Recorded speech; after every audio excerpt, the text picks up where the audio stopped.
अहिले पूर्व प्रधानमन्त्री केपी शर्मा ओलीलाई पक्राउ गरेर लिएको छ। दर्शकबिनहरू अहिले यतिखेर उहाँको निवासबाट प्रहरीले बाहिर निकालिएको छ। नेकपा एमालेका अध्यक्ष केपी शर्मा ओलीलाई पक्राउ गरिएको छ। प्रहरीले पक्राउ गरेर गाडीमा त्यसरी लगिएको छ। जाँदै हुन्छ यो अगाडि लगेको भ्यान छ, दुईटा भ्यान छ, त्यस पछाडि केपी शर्मा ओलीको गाडी देख्न सक्नुहुन्छ। केपी शर्मा ओली तीनवटा गाडी प्रहरीको नियन्त्रणमा जाँदैछन्।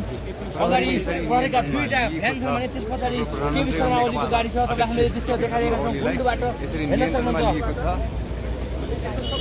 केपी शर्मा ओली यो सम्भवतः यो गाडीमा हुन सक्छ। दर्शकबिन हामीले देखाएका छौँ प्रहरीले छानबिन गरेको शर्मा ओलीलाई यसरी नियन्त्रणमा लिएको छ।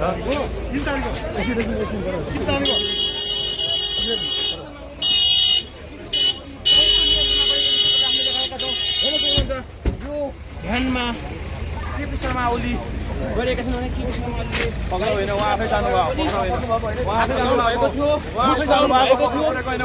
हामीले देखाइरहेका छौँ दर्शकबिन केपी शर्मा ओलीले कुन जानुभएको, उहाँ आफै जानुभएको।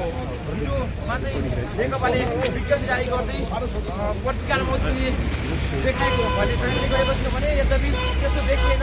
केपी शर्मा ओलीलाई अहिले प्रहरीले नियन्त्रणमा लगेर लिइसकेको छ। रमेश रेग्मीलाई पनि नियन्त्रणमा लिएको भने हामीले जानकारी पाएका थियौँ भने त्यसमा केपी शर्मा ओलीलाई पनि लगिसकेको छ। यो दृश्य हामीले देखाइरहेका छौँ, हेर्न सक्नुहुन्छ। गुन्डुबाट ताजा दृश्य हो। केपी शर्मा ओलीलाई पक्राउ गरेको यो दृश्य हामीले ऐतिहासिक प्रधानमन्त्री केपी शर्मा ओलीलाई घरबाटै प्रहरीले पक्राउ गरेको छ।